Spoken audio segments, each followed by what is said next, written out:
In this video, I'm going to show you the steps for creating a 3D printable model of any common molecule. Even if your school doesn't have a 3D printer, this is a great way to introduce your students to the world of 3D printing, as well as using molecular visualization software, and can be a little more interesting way of exploring molecules than just maybe making something out of gumdrops and toothpicks. We're going to go ahead and start with a new browser window open in our computer. I'm going to be using a PC for this activity, but pretty much everything we're talking about can be completed on a Chromebook, a tablet, an iPad, a Mac, a Linux computer, anything that basically can access the internet. I've even had students complete this activity on their phones, so even that's an option if students so choose. If you're looking for assistance with slicing or preparing files for 3D printing, that'll be a separate video. This is just on how to actually make the model. We're going to start by typing in the name of the chemical we're going to do. In this case, we're going to do ibuprofen and Wikipedia. Now, if you don't know the actual chemical name, you might want to do a little more research into it to find it. I've had mixed results with putting in chemical formulas, but you really want to try to find that chemical name specifically. It'll just make the search a lot easier. Go ahead and enter, and it'll probably be the first link that pops up.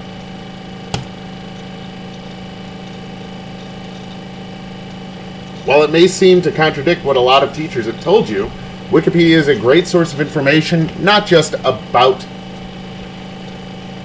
science in general, but also has a lot of software built into it to be a useful resource. We have some great images, schematic drawing here, more detailed JMOL file like what you're about to create, as well as a ton of other information. But we're going to scroll down looking over on this side of the screen until we get to what we're looking for, which is talking about our 3D model using JMOL. We're going to click on where it says interactive image here. There you go. There's our shout out to JMOL.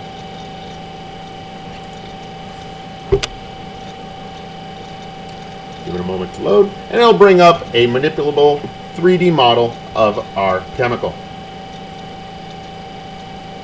While we could 3D print this format itself, we're not guaranteeing a successful print. There's a lot of skinny little pieces here. There's a lot of small parts that may not solidify nice and tightly. So we want to set this up in a different format so we are guaranteed a good print while still showing a lot of the chemical structure. What you can do next is either click on the JMOL in the corner of the screen, right-click on the image itself, or hold down Control-click, or do whatever it does that's the equivalent on your device to open up this window. Go ahead and click on Console. You'll see the console window pop up. I'm going to move this aside so I can still see my model. In the lower window, you're going to type these commands, and you are typing them exactly how I'm writing them. Spacefill 1.0, spacefill 50%, wireframe 0.4. These are commands suggested to me by the wonderful folks at Milwaukee School of Engineering Center of Biomolecular Modeling, the folks who taught me how to do this in the first place. And these commands each serve a specific purpose. The spacefill commands both adjust the size of the individual atoms and scales them so that we have the atomic radii of each atom relative to each other. Like you'll see that the hydrogens are the tiniest, the oxygens are a little bit, and then the carbons and so on. The wireframe emphasizes the bonds so that we still, while we may have bigger things that look more solid, we still have a little bond linking them up. We go ahead and hit enter, and our commands have now worked, and you can see our models change. It's a lot more solid, a lot easier to 3D print. There's a couple options for how we're going to get our STL file, the printable file, out of here. We can either go directly in the console box and type the commands write STL and then the name of our chemical .stl. Make sure you have the .stl after your name, or else this will not be a file we can upload to Tinkercad. We go ahead and hit enter. It'll bring up a little dialog box. We click OK. Click OK again. It does come up twice. And our file downloads. In some cases, you do have a much more complex or larger chemical that can't be easily converted into an STL file that downloads, and there's a different set of instructions. Talk to your instructor if that occurs. There is a way to get your file, but it does require an extra step that cannot be completed on a Chromebook or tablet. Since that's not the case for us, we're going to go ahead and head on over to Tinkercad. I'm going to go ahead and log out just to show you the login process we use here at LP. If you're watching this video at another school, or if you're just watching it because you enjoy the melodic sound of my voice, you're going to be using a different email address. Teachers, make sure that you're using one common account for all your students. If you're doing this project, you can end up with a lot of files, and it can be difficult to organize them or access them unless they're all saved to the same place. This way you don't have to create some Google Drive folder or some Dropbox account. This is something everybody can access. It's open source. Everyone can see it, and everybody has access. I've never had an issue with students messing with their own stuff, so I wouldn't worry about that. We enter our password, which is 1234 LP Tinker, all caps.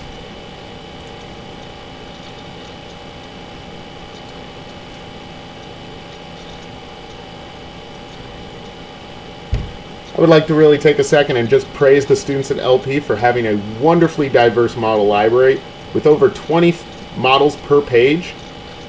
And over 26 pages, we are getting a very comprehensive model library. And I swear, every year I see new stuff coming in, I see new things attempted, and we even have students designing their own models just straight from scratch without using JMOL.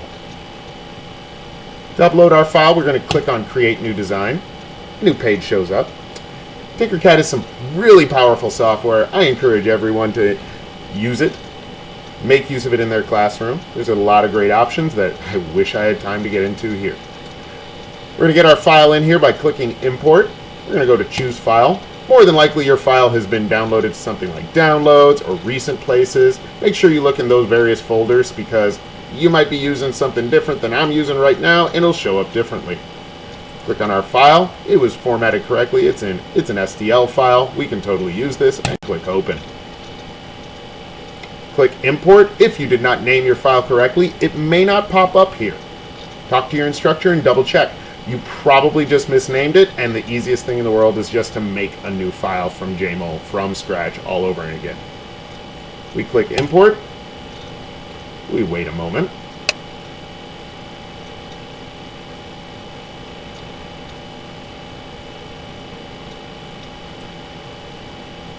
While we're waiting, I'll take a second to just tell you, this is such a powerful piece of software. It works on everything. It is absolutely free, and it really is a great, intuitive way to give kids a chance to start 3D printing. I have had students as young as 6 using this software,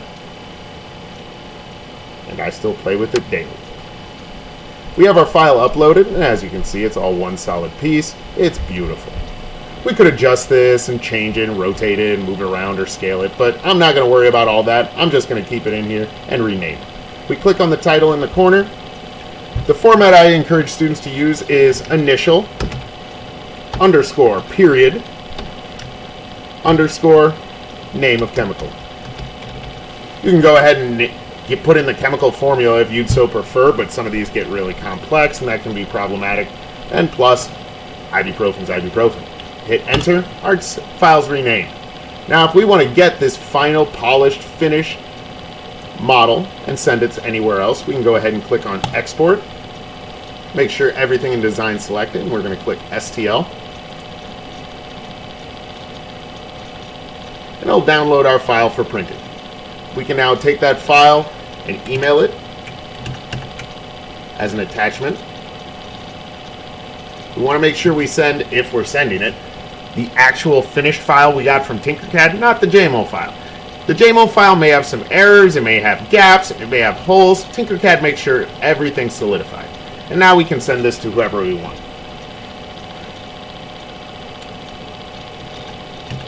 So that's pretty much it for designing and uploading a file from JMOL to Tinkercad, and then sharing it with your professor, or instructor, or teacher, or your friend, or just yourself in order to 3D print. I hope you've enjoyed this video, and hopefully I look forward to seeing a lot more models from you guys.